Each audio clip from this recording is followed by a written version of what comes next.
자, 막간을 이용해서 매일 성경을 보겠습니다.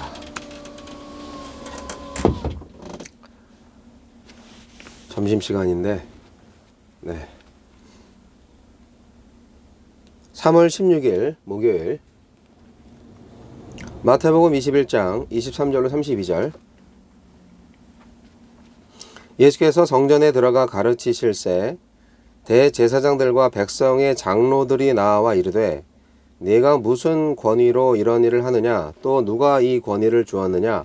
예수께서 대답하시되 나도 한 말을 너희에게 물으리니 너희가 대답하면 나도 무슨 권위로 이런 일을 하는지 이르리라. 요한의 세례가 어디로부터 왔느냐, 하늘로부터냐 사람으로부터냐.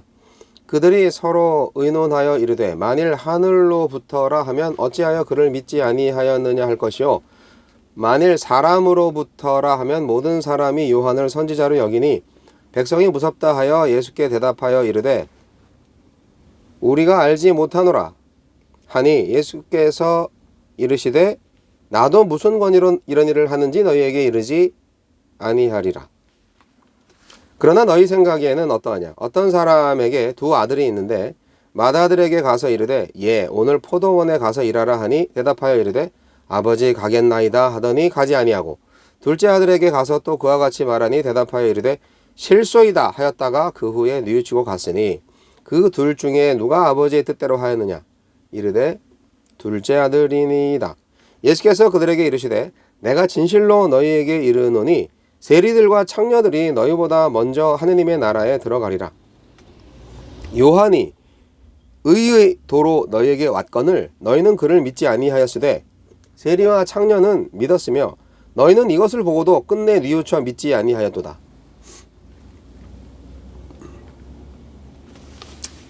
권위 논쟁. 예수님이 성전에서 하신 일이 거슬린 대제사장들과 장로들은 예수님의 권위를 문제 삼지만 예수님은 그들에게 그럴 만한 권위가 없음을 드러내십니다. 우리에게 주시는 교훈은 무엇입니까? 대제사장과 장로들은 예수님이 성전에서 장사꾼들을 몰아내시고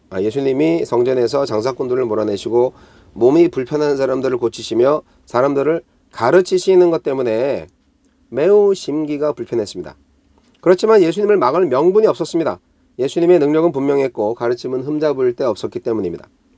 그런 상황에서 유대 지도자들이 들고 나온 무기는 권위, 자격이었습니다. 그러니까 예수님한테 네가 무슨 자격으로 이런 일을 하느냐 이런 거죠.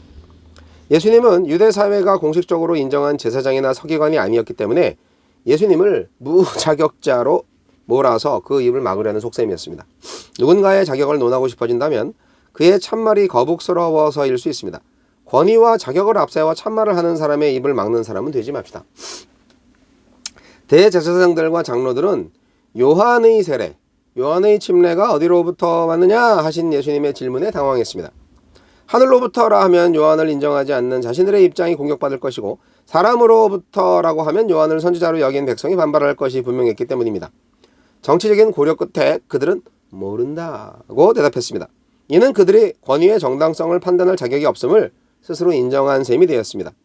이처럼 자신의 권위나 이익에만 집착하면 하나님의 말씀도 들리지 않게 됩니다. 욕심을 내려놓을 때 비로소 참된 권위를 발견하고 진리에 귀 기울일 수 있게 됩니다.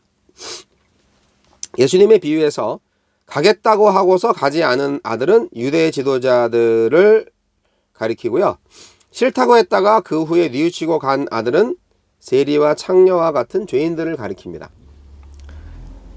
뉘우친 아들이 아버지의 뜻대로 행했다고 대답한 성전 지도자들은 자기 잘못을 인정한 꼴이 되었습니다. 예수님은 회개에 합당한 열매를 맺으라고 하는 세례 요한의 호소를 외면한 유대 지도자들보다 회개하라 천국이 가까이 왔다는 요한의 요구대로 자기 죄를 뉘우친 세리와 창녀들이 먼저 하나님 나라에 들어간다고 선언하셨습니다. 하나님 나라는 회개하지 않는 자칭 의인이 아니라 회개하고 그에 합당한 열매를 맺는 사람이 들어갑니다. 주여, 욕심과 아집을 버리고 회개에 합당한 열매를 맺으며 살게 하소서.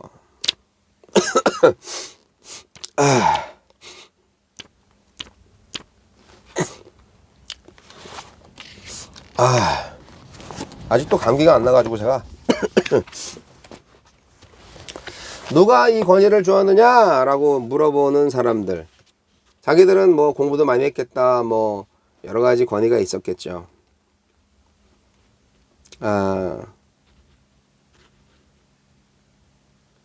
그래서 예수님을 아무런 권위도 없는 사람, 아무런 권세도 없는 사람으로 만들려고 한 건데요.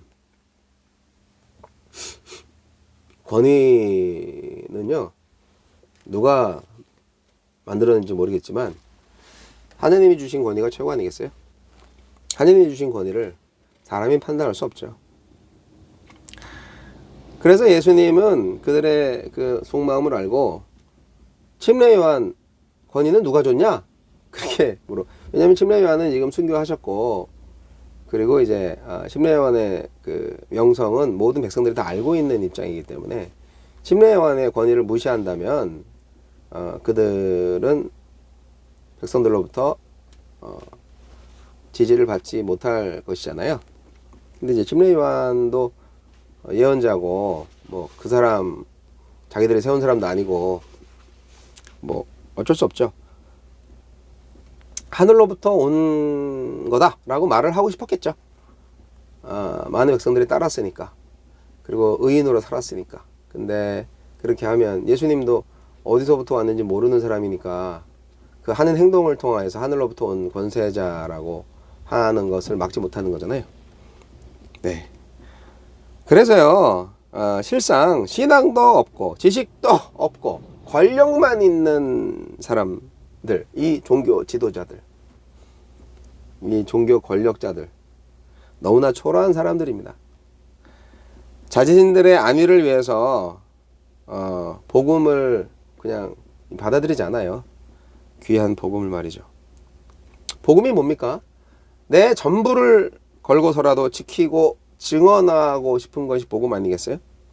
하늘과 땅의 모든 권세로 증인이 된 우리 교회, 부디 담대하게 살아가기를 바랍니다.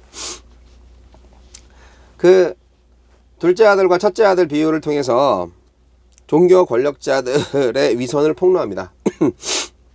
포도원에 가서 일하겠다고 약속을 했지만 가지 않은 큰아들보다 처음에는 가지 않겠다고 했다가 나중에 가서 아버지의 뜻대로 한 사람, 그 둘째 아들이 아버지의 뜻을 따른 사람이다 라고 그들의 입으로 대답을 받잖아요.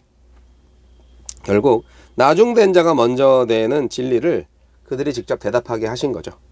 종교 권력자들이 우습게 생각하는 이 성전에서 찬양한 어린이들, 고침받은 병자들, 세리들과 창기들이 천국에 먼저 들어간대요. 예수님의 말씀입니다. 먼저 하나님을 믿었지만 죄악에서 끝내 돌이키지 않은 종교 지도자들은 천국에 들어가지 못한대요. 이게 예수님의 말씀입니다. 이 말씀 오늘 우리가 새겨 들어야 되지 않겠습니까?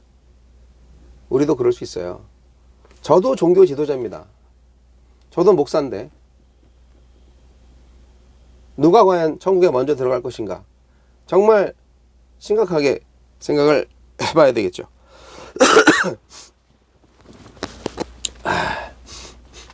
교회의 권위, 하느님 앞에서 아무것도 아닙니다.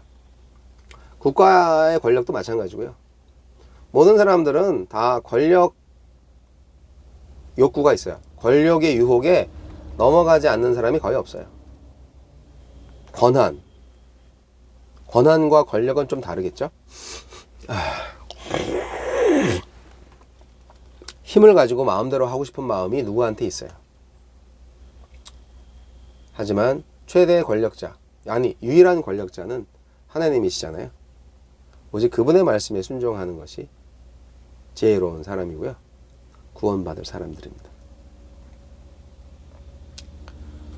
하늘의 권위를 받은 우리 복음 전도자들의 사명을 잊지 말고 열심히 하느님의 사명을 잘 감당할 수 있는 교회가 되시기 바랍니다.